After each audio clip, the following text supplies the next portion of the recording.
Hey guys, in this video I'm going to talk about the fourth song on my Numbers EP. It's called 1. If you want to know more about the EP, the first, second, and third songs, there should be videos to them as well as the actual songs in the description or the recommended videos. I'm going to talk about the meaning of this song, why I wrote it, why it's important to the overall concept of the EP, and I'm going to explain a few of the lyrics as well.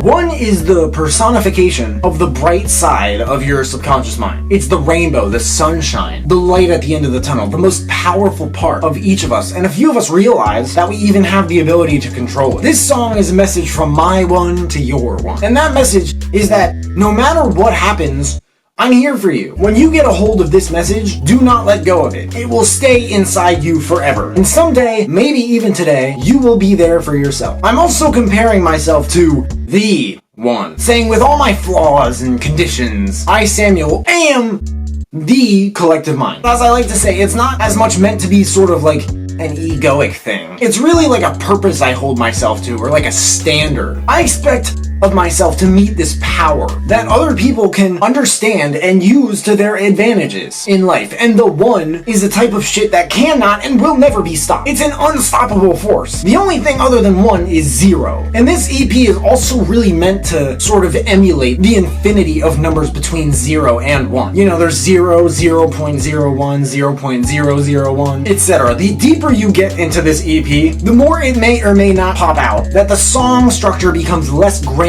and more binary. It becomes less colorful and more black and white. It becomes less 0-1-0-1-0-1-0-1 and more 0-0-0-0-1-1-1-1. Less of a mixture and more of a separation. Less chorus, verse, more chorus, verse. And that's because the differences between these two things, the zeros and ones, the either one thing or the other, the differences in the relationships and how they interact with each other, this is what determines the ways of nature, the ways of the universe in which we live. Again, a lot of this is very spacey, and I feel like it's really only one way to look at it. How many people will watch these videos and be like, okay, this actually, kind of makes sense? I don't know. If someone were to discover their best self, live the best life they possibly can, minimize regret and sorrow, maximize fulfillment and happiness, and everything of their wildest dreams, if they could do that on their own behalf, my mission with my music is to create the music they can listen to at any time, any day, any place, no matter how they feel, no matter who they're with, the music they can listen to that brings them closer and closer to that life. I want my music to be so undeniably good that they don't even have to do the work. They don't have to push themselves. The music kind of helps them become pulled by their life's purpose. And as per things like the 10x rule, I believe that's possible. If I didn't, no matter how close my music is to reaching that standard, I'm convinced my music wouldn't be as close to it as it is now. Or at least as far from its opposite as it is now. As a matter of fact, there's math in a second my practice. Matter of fact,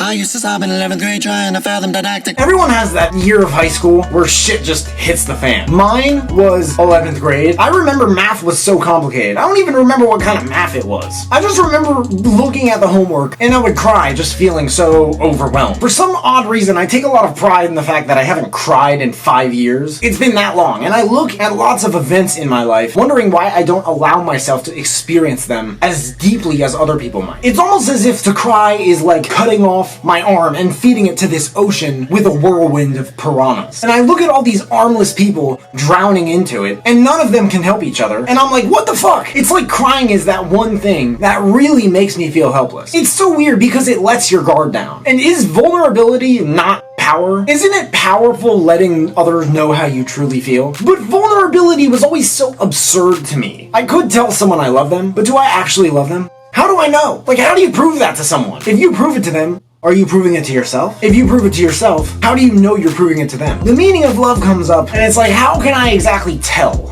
At what point can I tell in the process of a relationship's development that I love a person? What if we love each other for different reasons? What are the merits of those reasons? What if one of us loves the other more than we love ourselves? Does that really mean we love them? What do we even know about love if we don't love ourselves? Like, what if we love ourselves infinitely more than we feel like we may or may not love the other person? What if the reasons we love each other are bad for the relationship? Is it really love? Isn't love a good thing? Is it supposed to be a good thing? Can it be bad? How can it be bad? I mean, dude, It's love. The fact that there are no mathematics that can be used easily, let alone accessibly, or probably even at all, to determine the answers to these questions is also something that keeps me up at night. And it's also a reason I used to cry about my math work at 17. He was a visionary without a question like Steve Jobs or Leonardo, but of a field none of the rest. This one made the other possible, then they opened the stage for me and I gotta go. I was watching the Impact Theory episode with Ty Lopez. I may have a Ty Lopez brand analysis video or leave Ty Lopez alone video soon for my thoughts on Ty, because Ty is like Trump, but on a smaller scale. There are plenty of people who see his ads on Facebook and write the nastiest comments. Anyway, when I saw that episode, Ty said something about how it's a good idea to imagine what you want your gravestone to say, then reverse engineer the steps you need to get from here to that description of yourself. Steve Jobs and Leonardo da Vinci, to me, were visionaries without question. I always wanted to be a visionary, after hearing that a visionary is a person who sees the biggest things before anybody else does, and helps bring them to everybody else so that everybody else can see them. That is so exciting to me. What would I want to be other than that? The biggest pattern creators and destroyers in the history of human civilization are the biggest visionaries, the biggest thinkers, the biggest actors. What's stopping me from being one of them? I have the resources, I have the creativity, and if I don't, anything I don't have, I know how to get it. And if I don't know how to get it, I know how to find out how to get it. And if I don't know how to find out how to get it, well, hopefully you can take it from there. Or I guess I can. But what matters here is that it's possible, it's doable. And I want it all to be like that without question. I don't want there to be a single doubt in other people's minds that I have made an unavoidable impact on the world and universe by the time I die. Or even after. Steve Jobs is the modern Leonardo da Vinci, according to Walter Isaacson, a legendary author who wrote both of their biographies. And with how I'm approaching the skill sets I've acquired, I'm convinced that especially as a content creator, I'm likely to become the next. One of them opened up the stage for the other. I think the other opened up the stage for me. I'm saying in terms of the impact they leave. And if no one sees that,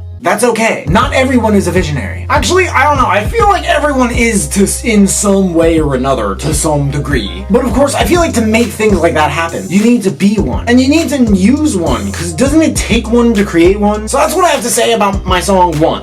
The last song on my Numbers EP.